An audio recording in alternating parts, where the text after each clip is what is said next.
Welcome to Basic Brewing Radio for Thursday, September 30th, 2010. I'm James Spencer. Here at Basic Brewing Radio, we're all about home brewing. Well, this week we hear from all the finalists for the Sam Adams Longshot homebrew competition and hear the announcement of the winners who will have their beers in the Longshot 6-pack. If you're new to home brewing and would like to get into the hobby for the first time, check out our website, basicbrewing.com, where you can find archives of our audio and video podcasts and our DVDs to walk you through basic and more advanced brewing techniques. You can follow me on Twitter. I'm Basic Brewing, all one word. On Facebook, I am facebook.com/basicbrewing.james. And you can find our show at facebook.com/basicbrewing. Thanks to everybody clicking on the Amazon.com associate link on our basicbrewing.com site. Whenever you think of Amazon, think of us and click on our associate link first. It won't cost you any extra, and you'll be helping us to bring you the show, and we greatly appreciate your support. We have associate links for Brew Your Own magazine and the American Homebrewers Association on our site as well. And you can find our Basic Brewing iPhone app on the iTunes Store, too. And we are on the BlackBerry podcast directory now, too. Since this past week's audio show, I've posted an episode of Basic Brewing Video featuring an overview of Andy Sparks and my trip out to Denver for the Great American Beer Festival. And for those of you who don't know who Andy is, he's a buddy of mine from way back in college, in the college radio days, and he's the owner of the Home Brewery in Fayetteville, Arkansas. You can find his website at thehomebrewery.com. And Andy is the reason that I'm into brewing. The reason that you're hearing me here, one of the reasons, probably one of the main reasons you're hearing me today, talking about beer. Anyway, you can see Andy and me talking about our adventures at GABF as we sit on Andy's deck on Basic Brewing Video. And at the end of the episode, we open up and sip a wonderful Brett Saison that Andy brewed. Very nice. And I mention that because I posted the YouTube version of the video podcast on our Facebook page. You can see it there. Andy was kind enough to write up the recipe for that Brett Saison and the procedures that he went through. And you can read that if you find the episode on our Facebook page and then look underneath in the comments, expand that down, you can find Andy's explanation there in the comments under that. And you can also find that recipe and the explanation of how he brewed that beer in the PDF that's in the extras section attached to the Basic Brewing Video episode on the iPhone app. So if you go to find the episode on your iPhone app, hit the extra button, you'll find the PDF there. And you'll also find an image that I've uploaded of some hoppy IPAs that we sipped at Mountain Sun Brewpub in Boulder. And you can use that as your home screen on your phone. Make you thirsty every time you use your phone. I've been posting our videos on YouTube. They don't get very many hits on YouTube. There's so much stuff out there. But I figure that if I put them on YouTube, you can easily use them to embed on your site or easily share them with your friends or whatever. So according to our stats, the vast majority of you guys use iTunes to download our stuff, but I like to give other options as well. In both the audio and video podcasts, we talked about that Buccaneer Bacon beer from Three Skulls up in Seattle. Andy and I were amazed that an 85% smoked malt beer could be so tasty. Bacony tasty. Well, I got a couple of notes about our conversation about that. The first one comes from Joel. Joel says it's worth mentioning that the smoke beers of Bamberg are using smoke malt as 100% of the grain bill. I think it's also in this month's Brew Your Own magazine. That said, the smoky taste is not overpowering. No doubt there is a difference, since the Beechwood smoked malt we got from Bamberg is from Wireman and not the brewery itself. By the way, Joel says, that is a good beer with your favorite wurst and some kraut. Yum. Very tasty indeed. And you gotta think that essentially all the beers back in the day were made with 100% smoked malt because of the way that the malts were dried and killed in the malting house. Maybe, perhaps, if we had a time machine, we could go back and check it out. Probably have sour beers as well, smoky sour beers. Then there was this from my.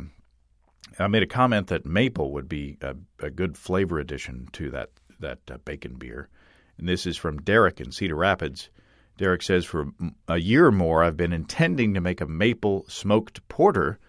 Unfortunately, I haven't done it yet, so I can't speak from experience, but Randy Mosher has a recipe for Jaggery Pale Ale on page 90 of Radical Brewing that calls for 2 pounds of Jaggery, which is a palm sugar with a mapley character in the boil, and optionally a teaspoon or two of crushed fenugreek, a spice often found in Indian cuisine and often added to pancake syrup, added to the secondary to emphasize the maple character. This may work better than using real maple syrup in adding the maple flavor. Interesting. I appreciate the tip, Derek. I need to go over Radical Brewing one more time from cover to cover. That and Designing Great Beers were inspirations in kind of cutting me loose from recipes that were published elsewhere, and kind of giving me the inspiration to brew some beers of my own from scratch. We did, Casey and Jen and Andy and I brewed that maple sap beer with all the brew water was maple sap, and then Andy brought along some grade B maple syrup to put in there. And boy, that was a wonderful, wonderful beer. That grade B maple syrup was just the trick, but the Jaggery may work as well. After hearing the show with Chris Colby on strike water temperatures, Nick from Shropshire, England, wrote, "Hi, James. Love the show." Thanks, Nick. Just caught the one on strike temperatures, and like you, I tend to just add the water to my mash tun a few degrees hotter than the intended strike temp. I keep it even simpler, though. I just stir the water a few times, and the temp generally drops a couple of degrees in a few minutes. No jugging water needed. Very nice. Appreciate that, Nick.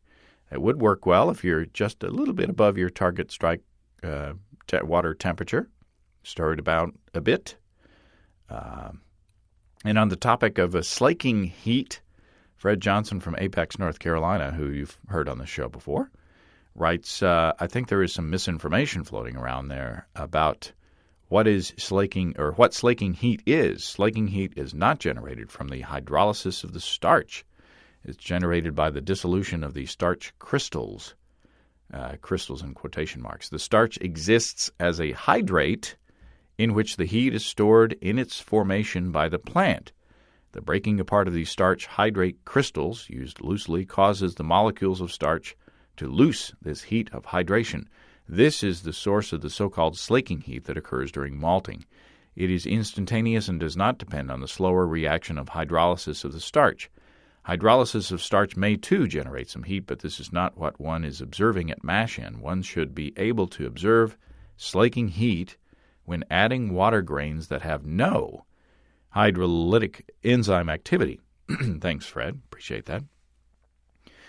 I still think that slaking heat would make a great name for a detective drama on Lifetime or USA Network. Coming up next, slaking heat. Then there's a serious note. Got an email from Craig in Massachusetts.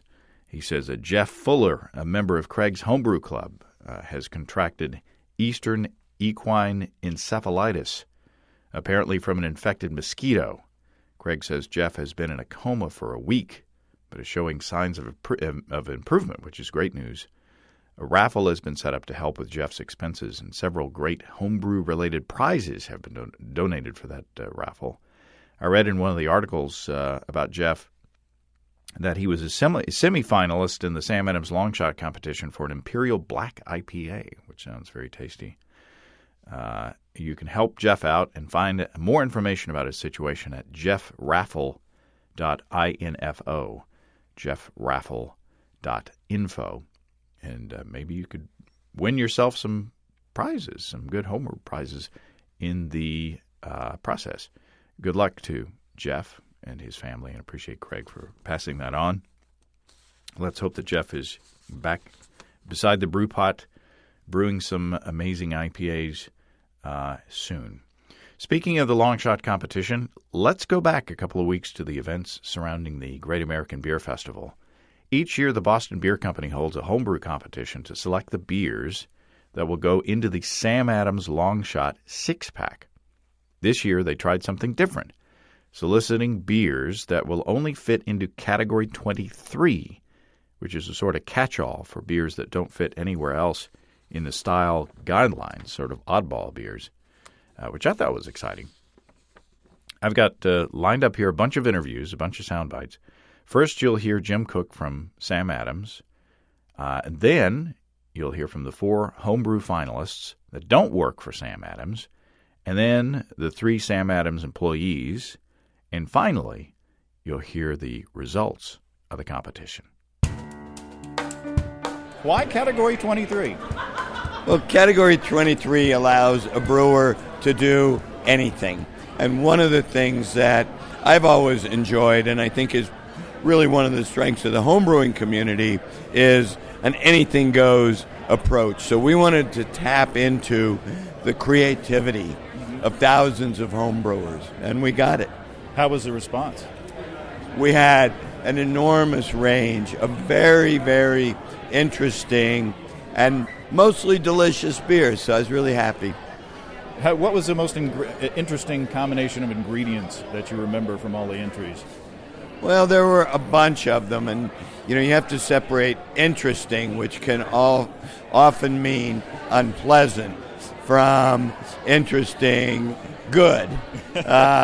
So to me, actually, one of the most interesting good ones is from one of our own Boston Beer Company people who used lavender and lavender honey on a base wheat beer. And I thought, wow, that's really cool. Who would have thought of lavenders in beer?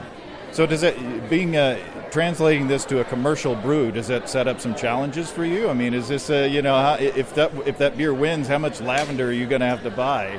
One of the unique capabilities of Sam Adams is sourcing the best ingredients from all over the world, because we've been doing this, for a couple of decades, and we're just used to being able to find the best cinnamon in the world in Saigon, go to West Africa and find grains of paradise, because we started with the first and most important spice in beer, which is hops, and went to small growers in Bavaria to acquire the heirloom hops of the German lager brewing tradition, the Hallertau Mittelfrüh and the Tettnang. So this is what we do.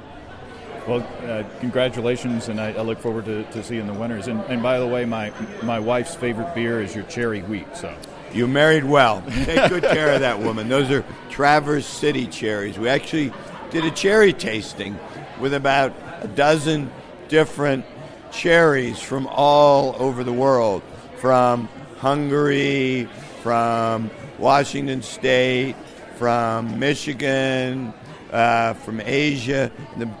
The best cherries for that beer come from Traverse City, Michigan. I'll be darned. Your wife has good taste. Thank you, sir. Appreciate it. Cheers. My name is Alexandra Peters, and I am from Las Vegas, Nevada, and I brewed a chamomile honey heather tip wheat beer. My goodness. Chamomile honey heather tip wheat beer. So where did you come up with that? My inspiration kind of came from Egypt and how women were the original brewers, because the chamomile I used in the beer was organic and it was from Egypt, and then the honey was actually from Hawaii. So it's a little different. So it has a worldwide influence. Yes, it does. Yes, it's an international beer. Is this the first time that you brewed something this kind of off the wall, or is this your kind of modus operandi or whatever? No, this is definitely my first time. Before that, I was a California Common girl, a red ale, definitely a brown ale girl. But yeah, this is kind of the first time I went with herbs and that sort of different ingredients. Was it the theme of the contest that inspired you to go this direction? No, actually, I had the beer before I heard about the contest, and I just entered it on a whim to get some tasty notes back, and I made it to the finals. So your beer definitely goes with the shirt I'm wearing. The Reinheitsgebot is a 4-letter word kind of thing. Yes, for sure. So tell me about the character of the beer. Oh, well, you know what? It's very floral. It has, when you smell it, you smell the bouquet of flowers. And then you have the very subtle sweetness of the honey. And I think the heather tips might add just a little mintiness, a little more bitterness with the hops, but it's not bitter at all. It's very mild, very, very easy drinking. Come home after a long day at work, sit down, have it. It's that type of beer. So, tell me about the additions. When did you add the ingredients? Okay, I added the honey at the very beginning of the boil. And then I added the chamomile and the heather tips at the end of the very end of the boil, about 5 minutes towards the end, and then I left it in when I was chilling it with the wort chiller. Okay. Now, where did you get the heather tips? I just ordered it off the internet. Okay. Yeah. I ordered the chamomile from an organic company offline, and then I got the Hawaiian honey from Whole Foods. So it's got to be exciting to come all this way. I can't even express how excited I am about this. This is amazing. Well, I wish you the best of luck. Oh, thank you, James. I appreciate it. Thank you. All right. Okay, my name is Michael Eads. I'm from Camarillo, California, and I've been homebrewing for about 4 months. Really? Yeah. And here you are. Yeah. It's been a little surprising. The beer that I entered is actually the third beer that I brewed, and it's a wolfberry wheat ale. It uses wolfberries, also known as goji berries, and also a little bit of honey, primarily for aroma. So were you inspired by this contest to brew that particular beer, or was this something you had on hand? It was it was actually started as a joke from a friend. When I first started brewing, he was like, you should make a beer with goji berries, because he heard a story about them. I guess they come from the Himalayas, and they've been used for thousands of years as for their curative effects in China or something. And so he was joking with me, and then I heard about the Sam Adams Longshot 23 competition, and it was category 23, which is specialty beers. I thought, okay, I can do this, I think. And I mainly entered because I wanted to get the score sheet. You get a score sheet from BJCP judges, and I wanted to see how I was doing. I thought my beer was okay, but I wasn't sure if it was just, because I spend so much time making it. Maybe I was, giving myself the benefit of the doubt. So how did you use the berries in the beer? I added them to the secondary fermenter. So after I did a little bit of research before doing it, it seemed like I used whole frozen berries, which I thawed and then added to my carboy in secondary fermentation.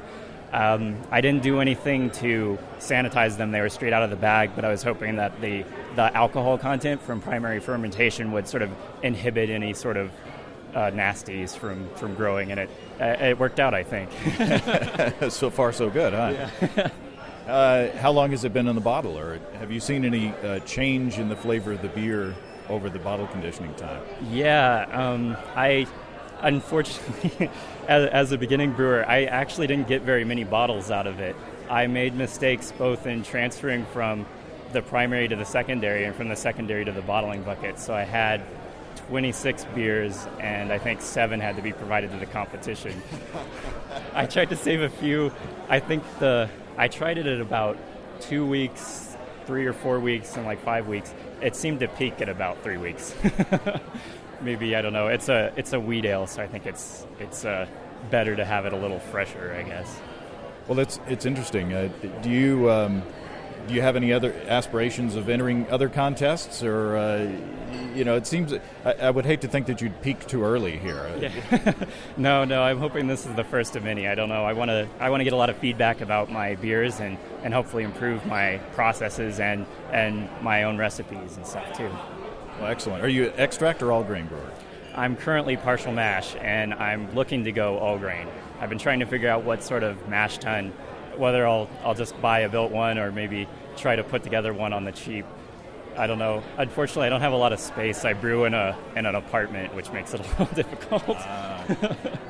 So you may want to look into small batch brewing. Yeah, I'd love to do 10-gallon batches and keg and everything, but it's not particularly practical. Well, Michael, it's good to meet you. Good luck. Yeah, thank you very much. Nice to meet you. Hi, my name is Richard Roper. I'm from Atlanta, Georgia, and I brewed a Belgian IPA. A Belgian IPA. Talk about the character of that beer. It's sort of a mix between a Belgian triple and an American IPA. So you have the sweetness and the spiciness of the Belgian, and also the hoppiness and bitterness of the IPA. Was it an interesting trying to balance those two characteristics? It was, and I used a couple of interesting hops too. I think that helped. The Sorachi Ace and Citra hops, and I think it kind of brought a good citrus, lemony kind of balance to the beer. What was the hop schedule like? I used 8 ounces total of all the hops, and probably put about 3 ounces in 30 minutes, another 3 ounces in 30 minutes, and 2 ounces at the very end. So is this the first time you've brewed something like this? I've actually brewed this a couple of times, so it was probably my second or third time brewing this beer. And talk about the malt bill. I used Belgian Pilsen malt, torrefied wheat. I used 20L Caravani, and Belgian candy sugar. And I think the Belgian candy sugar really brought it all together, too. And what yeast? I used the Belgian wit yeast from White Labs. Huh. So I guess you're excited to be among the finalists. Oh, I'm thrilled. So Sam Adams is... they really rolled out the red carpet for us, and I'm excited and happy just to be here. Awesome. Well, congratulations and good luck. Thanks a lot. I appreciate it. My name is Rodney Kibsey. I'm from Chicago, Illinois, and I brewed a black IPA, also known as a newer style called Cascadian Dark Ale for people that are not familiar with it. So what's the character of this beer? It's got the subtlety of a roasty beer, but it doesn't have the sharpness that you would get out of like a stout. But then it also packs the big American hop punch with bitterness and hop flavor. What kind of hops did you use? I used Chinook for bittering, Simcoe Amarillo for flavoring, and Simcoe Amarillo for dry hopping. Very nice. Yeah. What inspired? Did you have the beer on hand, or did this contest inspire you? It was actually kind of a combination thing. I had heard that I had entered Longshot in the past, and I heard that this year they had reduced it down to Category 23, which was kind of interesting and made me think that, I'm going to have to, try to make something different, something I don't have laying around. And so it encouraged me to do that, and I also entered the National Homebrewers Competition, so I made it for both competitions. Well, congratulations. Good luck. Thanks. My name is Caitlin DeClerc, living in Southern California, originally from Connecticut, and I brewed an ale brewed with lavender and honey. Now, why did you pick lavender and honey? Actually, this past spring, we were at a local tasting event in Orange County, and a brewery used chamomile tea and thyme. So got me thinking about using some herbal ingredients and settled on lavender. I love the color purple. Lavender also has, that relaxing quality, so makes you want to kick back on a Friday with a beer and relax. And then the honey to just balance it out, because the lavender provides just a little bit of bitterness as well. So you work for Sam Adams. I do. Was this your first time to enter the competition? Yeah, so I've been with the company 4 years. This was the first time I brewed from beginning to end in my kitchen. So the past couple times we went to a homebrew place where they kind of assist you along the way. So this was the first official time. So very, very exciting. How did it go? Apparently well. I think we were shocked, to make the top 18 and then the top 3. So it's been exciting enough just to go through all of this. Now, how did you handle the lavender in the beer? Lavender can be very temperamental. I came to find out. So we figured the best state to use lavender is dried lavender petals. So it's really what you think of when you see potpourri. So you really just tablespoon by tablespoon, and you just taste it along the way. So yeah, you have to be very careful with it. So did you add it post-fermentation? Actually, no, it was in the primary fermentation. So after the boil, took it off the heat and then put it in right then. So, I mean, how do you gauge that? I mean, just adding it into the fermenter, did you taste the wort while you were going? Yep, we tasted the wort. We were happy with it, so didn't add any more. In the secondary fermentation, we added the honey and actually a few more hops. Interesting. Well, I can't wait to try it. Good luck. Let's do it right now. All right. Well, yeah, pour me one. The lavender isn't too overpowering. It provides that nice aroma on the nose. Yeah, you're right. It's very floral. I was expecting it to remind me of like my grandmother's, closet or something, but it's not that way at all. It's very nicely balanced. Very balanced. I think the honey does a lot of nice things to it. So. Very good. Good luck. Thank you. My name is Rachel McAdams. I'm from New Jersey, and I brewed a brown ale infused with Earl Grey tea bags. How did you decide on Earl Grey tea? Well, Earl Grey is it's a tea that I drink every single morning. We have boxes of it stashed around the house. I've been drinking it for years. I've always just loved all the different citrus notes that you get in the tea. Now, Sam Adams also makes make twisted tea. So being an employee and selling Twisted Tea and Sam Adams and being in love with tea, putting those two together was like, why not? You know what? I can do whatever I want. It's category 23. Let's go for it. If it doesn't taste great, at least I tried. But here I am, top 3. I think I did something right. Yeah, congratulations. Thank you. Now, I was expecting, with tea, there's a risk, I would assume, of being too astringent or being too overpowering. How did you handle adding the tea? In all honesty, I thought about it, but again, it kind of went back to, if it's too strong, if it's not strong enough, it's my first one. This is my first homebrew. We'll work the kinks out later if I really, really, really want to start doing this more and more. But it blended pretty nicely. It's, I think that the brown ale really kind of took away the boldness of the bergamot, which can be a little much for some people. So I think it really took away and kind of balanced it out nicely. How did you add the tea into the beer in the process? Well, after the fermentation process was complete, I let it soak in the 5-gallon bottle for about 2 weeks, and just let it infuse and do its natural thing. And I came home from my honeymoon and bottled it up and said, wow, I didn't make a beer that tasted like crap. How many tea bags did you use? We used 3. Only 3 per 5, because it is such a strong tea and it's very caffeinated. It's black tea. So 3 turned out to be the magic number. Well, it's very nice. Congratulations and good luck. Thank you. We'll grab a ballot. I have to try the third one. Oh, okay, cool. Oh, I thought you tried it all. Thank you. You're welcome. My name is Teresa Salagi. I'm from the Pennsylvania Brewery. I work in the QA department, and I brew Dante Brown Ale. It's mangoes, cherries, agave syrup, and turbinado raw sugar. My goodness. How did you decide on that combination? Actually, it wasn't what I originally wanted. I wanted passion fruit, but my supermarket didn't have any fresh. So I was thinking tropical. I love cherries. I love mango. I use agave syrup in my tea, so it just fit. Everything I had in my kitchen already. So how did you balance those ingredients? How did you know what combination to put in? I just added and I tasted, I added and I tasted, and I just hoped it all would come together. When did you add it into the process? Actually, I didn't add anything to the wort. I added it to the fermenter, so it was all added after the fact. So did you take any special precautions for sanitation or anything, or did you just add the fruit? No, actually, the brew kits that we got from Jim, Jim Cook gives everybody an employee home brew kit.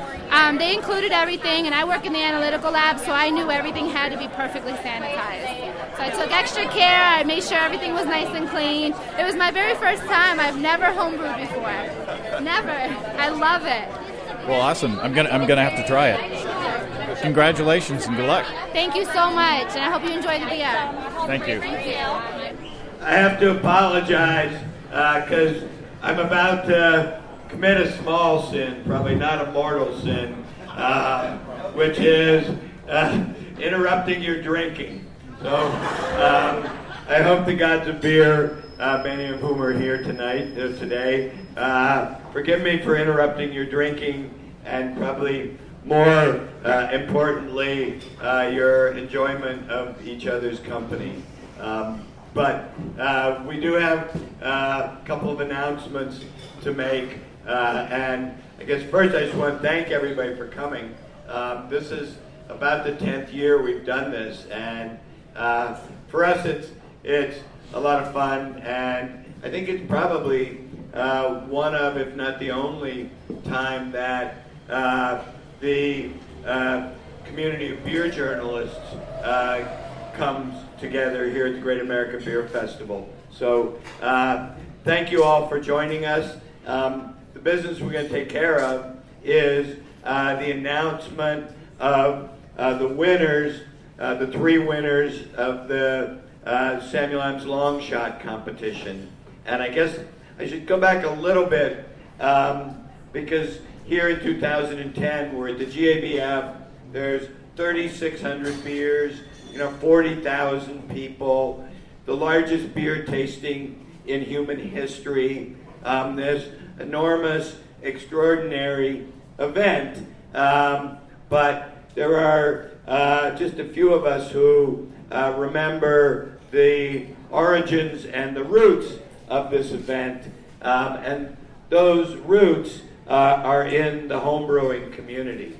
The Great American Beer Festival grew out of the American Homebrewers Convention and the fertile and twisted brain of Daniel Bradford,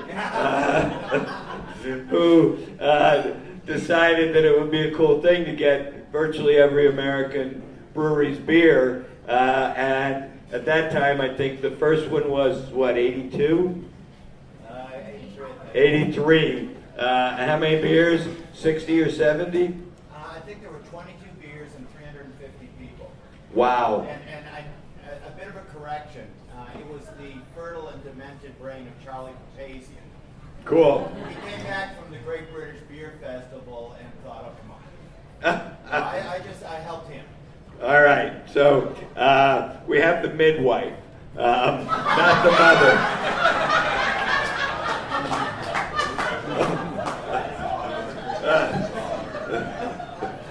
And together they delivered what you see today. But my first GABF was in 1984, and it was kind of the beer tasting at the end of the Homebrewers Convention, because the homebrewers were kind enough to tolerate the handful of microbrewers, people who had gone pro and were largely struggling to convince Americans that great beer could be made here in the United States back in the heyday of imports.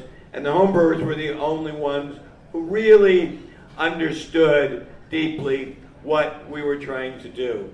And, it's now 26 years later, and frankly, the center of energy in world brewing has migrated from the old world to the new.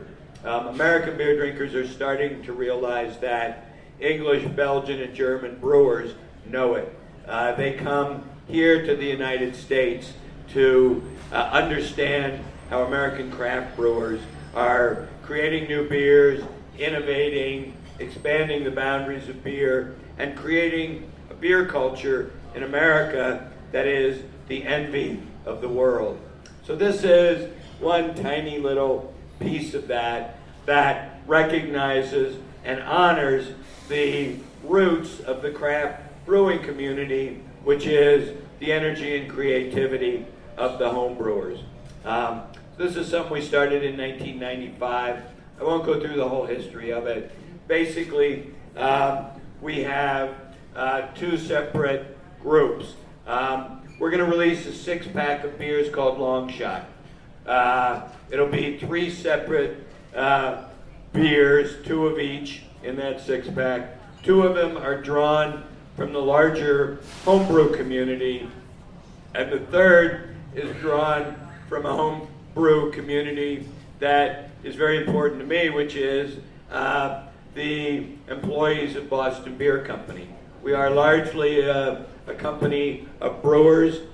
We get about 300 entrants to our Boston Beer Company homebrew competition. So there will be one winner picked from 3 Boston Beer Company people. So let me just, I think first thing to do is bring up the 4 finalists among the broader homebrewing community. So could you guys come up, Michael, Alexandra, Rodney, Richard? And I'm going to ask you to just introduce yourself and say a few words about your beer, if you would. Is that okay? All right, you're up here first. You're the bravest, I think. All right. Hello, my name is Alexandra Peters. I'm from Las Vegas, Nevada, and I brewed a chamomile honey wheat beer with a little bit of heather tips in it. How long have you been brewing? And I've been brewing for just under 2 years. Hi, I'm Richard Roper. I brewed a Belgian IPA. I'm from Atlanta, Georgia, and I've been brewing about 5 years.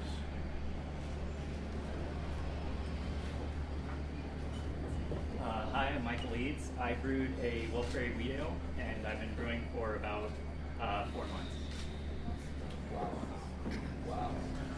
Hi, my name is Rodney Kipsey. I brewed a black IPA. Some people would also call it a Cascadian Dark Ale, and I've been brewing for 8 years.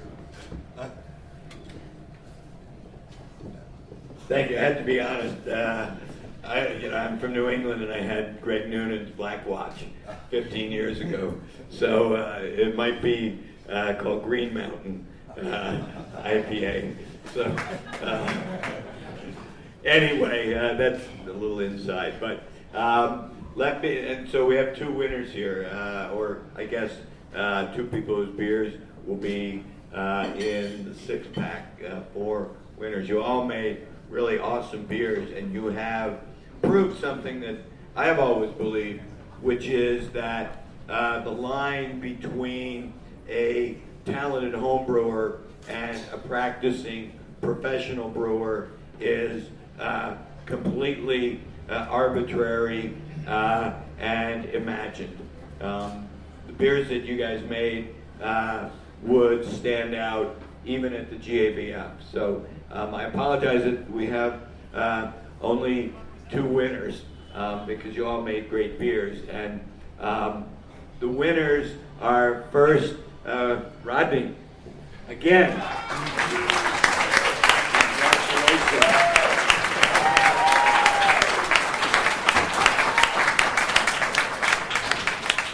And of course, all of this is done blind. So to me, it's in some ways validation that we are recognizing the skill of homebrewers because over the 15 years we have had actually 2 repeat winners. So that could not happen randomly. This actually happens as a result of tremendous skill. So congratulations.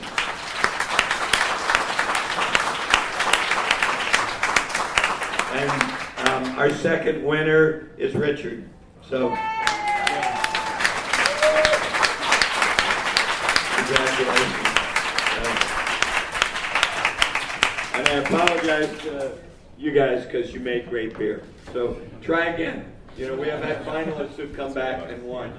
So cheers. Cheers.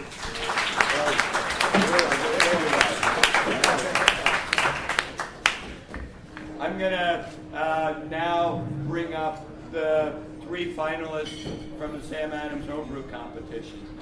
Did you taste those? Yeah, I did.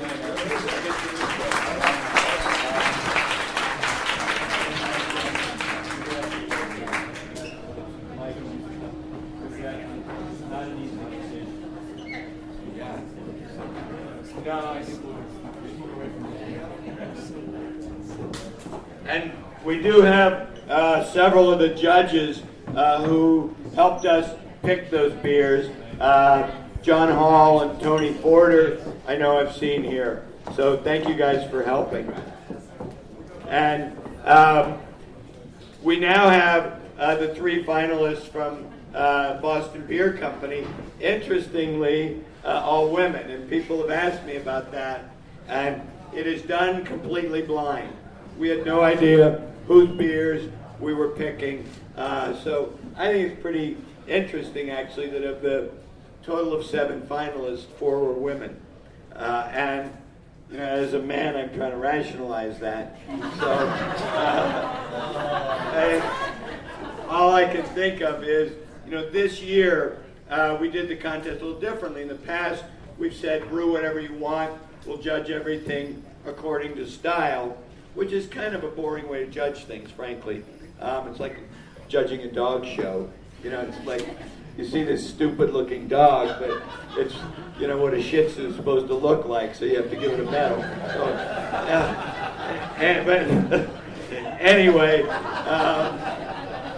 so this year we said we only want category 23, and category 23 refers to the category within the Beer Judge Certification Program guidelines. Category 23 is kind of the loony bin of brewing. It's kind of anything goes. It's for beers that do not fit into any recognized style category. So that was a lot of fun. And we had 3 extraordinary, all quite different beers. I'm going to let Teresa and Rachel and Caitlin just say a little bit about their beer and who they are.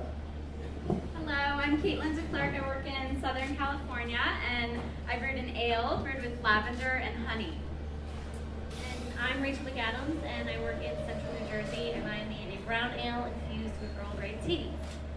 Hi, I'm Teresa Salaji, and I work in the Pennsylvania Brewery, and I brewed an ale with mango, cherries, agave syrup, and raw sugar. See, now my male rationalization for this is, you know, category 23 calls for culinary skills. So, any man who's smart doesn't have to cook. That's my rationalization. All right, I can see you're not buying it. But I'm a man, you have to explain this failure away. I can't accept it. And these were all really wonderful beers. Actually, Charlie Papazian and I served at the homebrew seminar at the Great American Beer Festival last night to the shock and awe of a lot of homebrewers. Because now, was this, whose first beer was this? All of ours. All of them. All of these beers were the first homebrew. Which does, you know, it confirms what Charlie has always taught us, which is, you know, home brewing is, while it is an ancient art with extraordinary complexity and science behind it, it is still as simple and basic as making bread, with all of the challenges and variety. But somebody with a good palate who reads Charlie's book and knows how to follow directions, which might also be the reason why we have 3 women up here, can make great beer on the first try. So this is actually a sort of difficult, sad, but I have to pick one winner, and the winner is Caitlin's Lavender Honey Beer.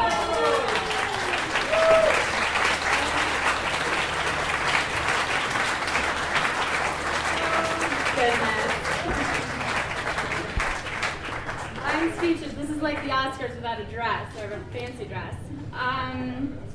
Thank you for everyone who voted. You too. I loved both of your beers, and you know that. I drank it the past 2 days. But I do have to thank Ashley and Amelia. They were my team. This was not a solo effort. So we did team building, which I think is a fundamental with Boston beer as well. So thank you guys for voting, and this is just so great. And I just want to thank Jim too, because 25 years ago here, Jim won with Boston Lager Best Beer in America, and it's just wild to think that, you know, fast forward 25 years and we're here making our own beer as well. So it all started with home brewing, and here we are. Thank you. Holy mackerel.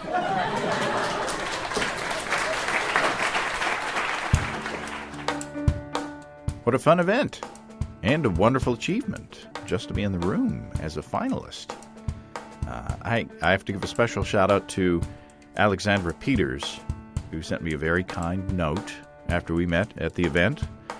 Alexandra says that she learned how to brew from our DVDs. How cool is that? And I have to admit that I was secretly rooting for Alexandra because she said before our interview that she's a huge fan of the podcast too. So, but maybe next year, Alexandra, you can come back and blow them away with another good beer. But like I said in the beginning, it's awesome to get that far to begin with and to get the trip out to Denver and to take part in all that. So congratulations to all the finalists and the winners. And I hope to be able to taste those beers when they're released. Sometimes it's fairly limited distribution, at least around here on the Longshot beers. And sometimes there are some years where I miss them altogether. But I hope that I get to taste those beers because they are interesting, sort of off-the-wall Category 23 beers. If you have brewing questions, show suggestions, or just want to say howdy, write to james@basicbrewing.com or just fill out the contract. The contact form. There's no contract. This is not a legal obligation when you fill out that form on basicbrewing.com. And don't forget to tell us where you're from, please. And check out our homebrewing DVDs on our website while you're there. Introduction to Extract Home Brewing, Stepping into All Grain, Low-Tech Lagering and Decoction Mashing, and Introduction to Wine Kits as well. We've got combo deals to save you a few bucks if you want to buy more than one DVD at a time. And you can find our shirts in the store, too. And you can see a listing of the fine folks across the country who sell our DVDs on basicbrewing.com. And if there isn't a vendor in your area, you can order them online in our online shop at basicbrewingshop.com. And I will pack them up myself and send them your way. Thanks to everybody who's continued to click on our Amazon.com link. We appreciate the support there.